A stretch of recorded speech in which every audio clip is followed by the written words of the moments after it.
আসলে কথা কি, আমার বউয়ের আমি বিয়ে দিতে চাই। আপনার বউয়ের বিয়ে দিতে চান? জি।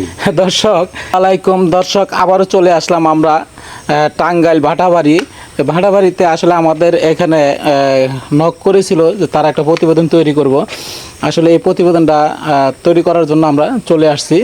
তো আমাদের যে সম্মুখে দেখছেন যে একজন আপু একজন ভাইয়া, তারাই আমাদেরকে নিউজটা দিয়েছিল।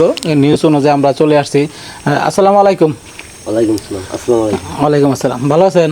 আলহামদুলিল্লাহ। আপনি কি আমাদেরকে নক করেছিলেন? জি ভাই, আমি নক করছিলাম। আচ্ছা, কি জন্য নক করেছিলেন?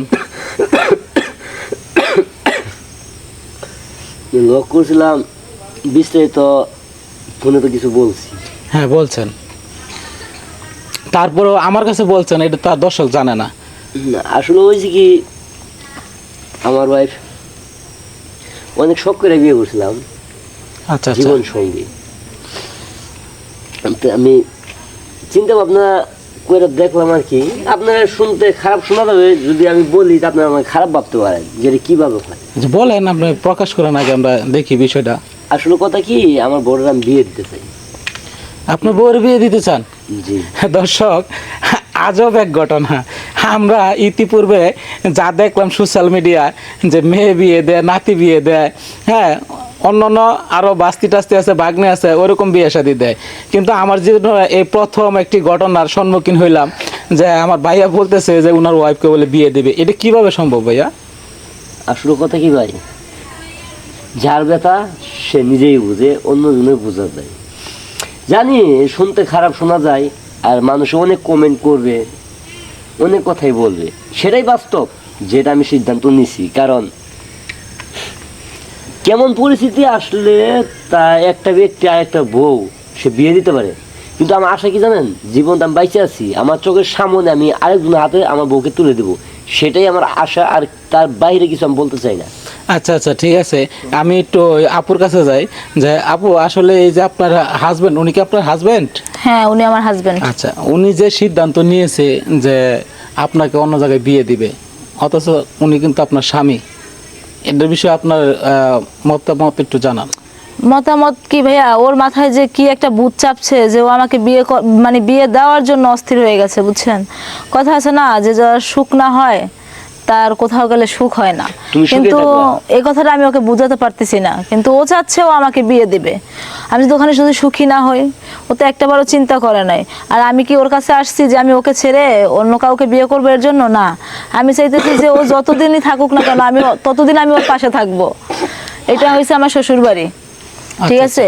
ও যদি ও নিজের থেকে যে কি মানে মনস্তাপ করছে বা কি ভাবতেছে আমি নিজে বলতে পারতেছি না ভাইয়া। দেখুন, নিজেকে নিজে সান্ত্বনা দিতে পারতেছি না যে আমি কি বলবো। এখন এইখানে যে আপনি বসছেন, যে ওনার কথা মতো আপনি বসছেন, আমাদেরকে সাক্ষাৎকার দিচ্ছেন যে আপনার হাজবেন্ড আপনাকে বিয়ে শাদী দিবে, তাই না? এখন এই যে বিয়ে শাদী দিবে, এতে কি শুধু আপনাদের দুজনের মতামত, না আপনার শ্বশুর শাশুড়ির মতামত আছে? সবারই মতামত আছে। তাছাড়া এই যে বাইরে দেখতেছেন, এই বাইরে তার নামে দলিল করে দেওয়া হবো। আর তাছাড়া নগদ 5 লাখ টাকা হ্যান্ড ক্রেডিট দিব, যেন একটা ব্যবসা করে খাইতে পারে। কিন্তু একটাই অনুরোধ, যতদিন বাইসে থাকবো আমার এই বাড়িতেই থাকবো। আচ্ছা আচ্ছা, ঠিক আছে। আপনি ঘর বাড়ি লিখে দিবেন, টাকা পয়সা দিবেন, দিয়ে বিয়ে দিবেন। এই জায়গায় আচ্ছা, থাকবে। এই যে বিয়েটা আপনি দিচ্ছেন, এখন আপনি যে বিয়ে দিচ্ছেন এর পিছনে কিন্তু কিছু কারণ থাকতে পারে। সেটা কি আপনি কি ওনার প্রতি দুর্বল? সেটা পুরো আল্লাহ জানে, আর হেও জানে। কারণ আমার ওয়াইফকে তো আমি কখনো বিয়ে দেব না। আমি বিয়ে করছি, সে আমার সারা জীবন সঙ্গী। তাহলে আমি আরেকজনের কাছে কেন তুলে দিতে যাব? আসলে ভাই হয়েছেটা কি, মানে একটা মানুষ এরকম সিদ্ধান্ত কোন সময় নিতে পারে? এমন কি ঘটনা করছে আপনাদের ভিতরে যে এই সিদ্ধান্ত নিতে আপনারা বাধ্য হয়েছেন? অবিশ্বাস্য একটা ঘটনা। যা আপনারা অবিশ্বাস্য? বিশ্বাস তার করতে মানে পারবেন না। আপনার ওয়াইফের কি আরেক জায়গায় কি কোনো পরকীয় সম্পর্ক আছে? না না, এর তো এরকম কিছু না। হয়েছেটা কি, আমি আপনাকে বলি। দীর্ঘদিন যাবৎ আমার শরীরে একটা রোগ, তার সাথে আমি গোপন রাখছিলাম, বলিনি, কষ্ট পাবো। এমন কি রোগটা আপনার কাছে যেটার জন্য আপনার ওয়াইফকে আরেক জায়গায় বিয়ে দিতে হবে? আমার ব্লাড ক্যান্সার। Blood cancer? ও আচ্ছা আচ্ছা। তো এই জন্য আপনার চাচ্ছেন যে আমি যতদিন বাচ্চা আছি যেন আমার ওয়াইফকে আমি সুখী দেখে যেতে পারি। সেটাই। এখন আপনার ওয়াইফকে আরেকজনের হাতে তুলে দিয়ে কি আপনি সুখী হবেন? সেটা কি আর হওয়া যায়? তবুও তো মানা লাগে না। আপনার মনোবলটা আপনি প্রকাশ করছেন যে আমি হয়তো মরে গেলে আমার ওয়াইফের কষ্ট হবে, এই জন্য আমি তারে একটা ব্যবস্থা করে দিয়ে যাচ্ছি। কিন্তু আপনার ওয়াইফ কি এটা মেনে নিতে পারবে যে আমার স্বামীর আমি ফালাইতে আমি চলে যাবো, আজকে সে অসুস্থ এই জন্য আমি ফালাইতে চলে যাবো? আপু আপনি কি বলেন? ভাই আমি কখনোই পারবো না যে ওকে ছেড়ে আমি অন্য কারোর সাথে সংসার করতে, যেহেতু ও জীবিত আছে। কথা আছে না যে যে মারা যায় সে শোক সহ্য করা যায়, কিন্তু বেঁচে থাকে যাকে না পাওয়া যায় সে শোক কখনো সহ্য করা যায় না। তা তুমি ঘাবড়ায়ও না, আমি অনেক চিকিৎসা তোমার করছি। মাথা কি খারাপ হয়ে গেছে? তুমি শোনো, বলো। আমার কথা শোনো, তুমি শান্ত হও। আমি অনেক চিকিৎসা করছি, চিকিৎসা করে আমার ডাক্তারে রিপোর্ট দিছে সর্বোচ্চ আমি 3 মাস।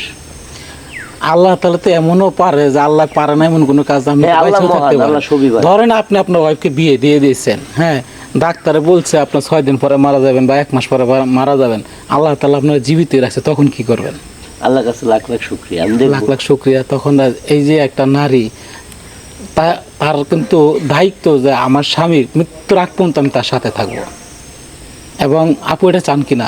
হ্যাঁ আমি এটাই চাই।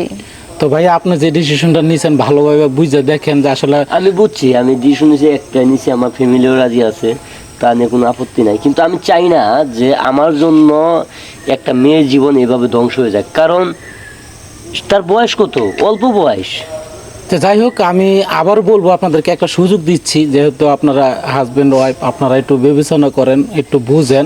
তো দর্শক দেখতে পারছেন যে আসলে ভাইয়ার মাথা পুরাই নষ্ট, কারণ সে অসুস্থ, কথা ঠিক আছে সত্য, কিন্তু আপু কিন্তু এটা মানতে রাজি না যে আমি আরেক জায়গায় যাব আমার স্বামীকে রেখে।